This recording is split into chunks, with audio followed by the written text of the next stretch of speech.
Hello guys, welcome back to my channel. To my returning subscribers, thank you so much for your support. To my new subscribers, my name is Sam G. I'm your lifestyle and personal finance guy.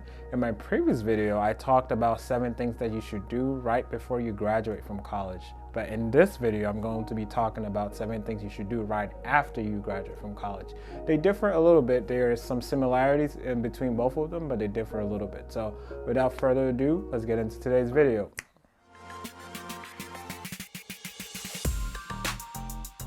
First thing you want to do is to start saving for an emergency fund. An emergency fund is anywhere from 6 months to 8 months worth of your monthly income, and this is to serve as a cushion in the event that you get laid off, you're in transition for a career change, or you're just between a rock and a hard place and you're not really sure where to go from there. An emergency fund is going to do wonders because we live in an age where there's a lot of uncertainty. Outlook for a job in 5 to 10 years or even 1 to 2 years might change drastically depending on what field you're in. So you want to have some sort of safety net, at least for half a year to 8 months, where you can kind of start looking for other opportunities should the ones you currently have not be feasible. In addition to the emergency fund, you want to also start investing 10% of your monthly income into brokerage accounts. You can also do it with retirement accounts like your Roth IRA, your 401k of course, which you should definitely create one if your employer offers an employer match program. And also you have your HSAs, you have your, there's a whole plethora of them. There's a bunch of them that I cannot remember right now, but you have a bunch of brokerage accounts that you can open even with Robinhood or Webull or Schwab. I wouldn't recommend Robinhood, but Fidelity, you get the idea. Vanguard, there's a bunch of platforms where you can just trade on and invest. I'm more so for long-term investing.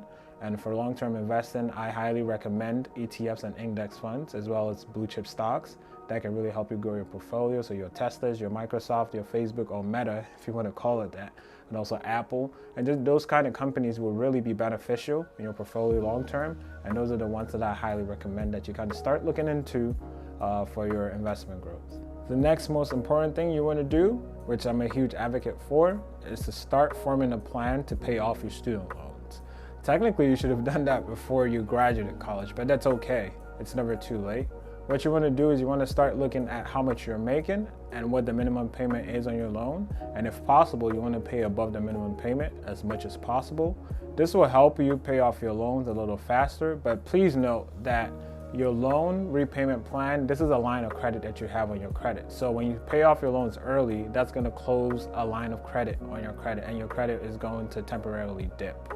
So take note of that when you're paying off your loan, and let that kind of factor in when you're deciding how soon you want to pay off your loan.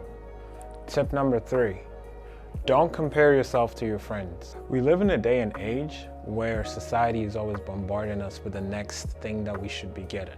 For instance, I know a lot of college students, we come right out of college and we're expecting to make a 6-figure salary and life is all rosy. But that's not necessarily the case. You find often that when you come out of college, the paths often diverge so much that you sometimes don't even realize what you're doing now. And that's okay. We're not competing with each other at the end of the day. You have to set a standard for yourself, a realistic standard that you have to work towards every single day. Focusing on the success of other people is not really going to get you anywhere. So as Mark Twain always says, comparison is a thief of joy. So always make sure that you're focused on what you want to do and what you want to get accomplished, because at the end of the day, you're your own competition and you're also your own obstacle. So keep that in mind. Do not compare yourself to your friends. If they're traveling to Europe, great, celebrate them. If they're having successes, always celebrate them. Don't come from a place of envy, come from a place of just encouragement, and just focus on your grind and get what you have to get done. And that's the only way that you can find true success in yourself. Tip number 4, consider alternative ways of making money. Guys, we live in a day and age where crypto coins are going up by 2,000% in a matter of weeks. NFTs are being bought for thousands of dollars, being sold for millions of dollars. So there's so much money that can be made in traditional and non-traditional ways. And one of the best ways that I think you can start something like this is to just write down your notable skill sets, right? Let's start with your college education, right? If you had experience with Microsoft Office, right? If you did a lot of Excel, VBA coding stuff, if you did a whole bunch of things that you can list, right? You can start with that and then kind of ponder, how can I make money off this skill set? Can I teach someone this skill set? Can I show someone how to make something? you have to start thinking in terms of almost like you have to start thinking like a businessman almost, right? Because you want to get as much income coming in as possible with cash flow, so you can work your 9 to 5 and you can have something that you do on the side to really just help you get more money coming in, so you can help offset your debts and also any kind of balances that you haven't paid off yet with credit cards, auto loans, whatever that you have. Having an extra source of income coming in is very essential, right? Both for the present and also for the future. So you definitely want to consider alternative ways of making money. And you can just drop a Google search and you will find there are plenty conventional and unconventional ways of making money that you normally wouldn't think about. So I highly encourage you to just research that and then see what you come up with and just throw it in the comments. Let me know what you found. Tip number 5, continue your journey of self-education. Graduating college does not mean you stop learning. Learning is a lifelong journey that teaches you new things, help you get rid of old habits that are not helpful to you. So you definitely want to make sure that you're learning new things, be it every week, every month, what have you. Example of what you could do is you can read a book, right? Try to read a book every month and try to also learn a new skill set that you didn't know before. Read about finance, read the boring stuff that people think that, oh, this is boring, I don't have time for this, right? Make time to just learn stuff like that to help you improve yourself. You always have to be on a journey of self-improvement. That's how you can really grow and mature in your 20s, going on to your 30s and beyond. So make sure that you're always learning, and also revise some of your old stuff that you learned in school, you know. I know sometimes we get rusty after graduating college because we feel like, oh, I'm never gonna use this, I'm never gonna use that. But just go through your notes, keep your notebook, you know, sometimes for sentimental value, but other times also for professional value. You might find things that you can refer to in there that would help you in the long term. So you definitely want to continue learning as you go on through life, and that will really help you long term.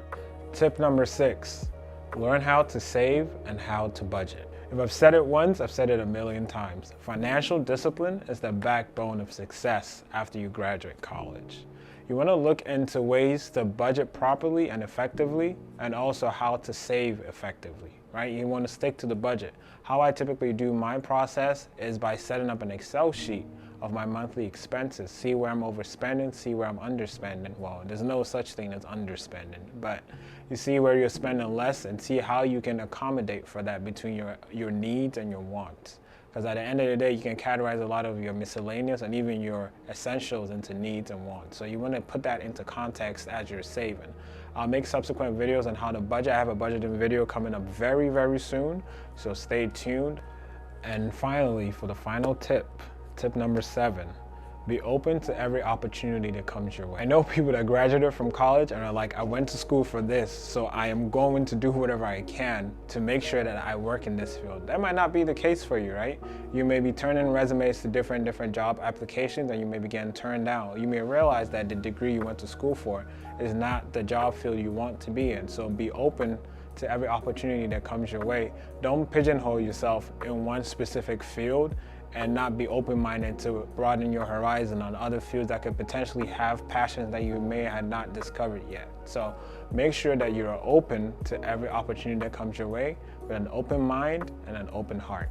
That's it for today's video. As usual, thank you guys so much for your support. If you have any topics that you'd like for me to make a video on, you can comment them on this video, or you can reach out to me on Instagram at Koffeekeyz. Also, check out my piano instrumentals channel, Koffeekeyz Worship. I have a lot of background music there. I'll be posting a Christmas video there very soon, so stay tuned for that as well. I hope you guys have a wonderful Christmas season, and I'll see you on the next video. Bye.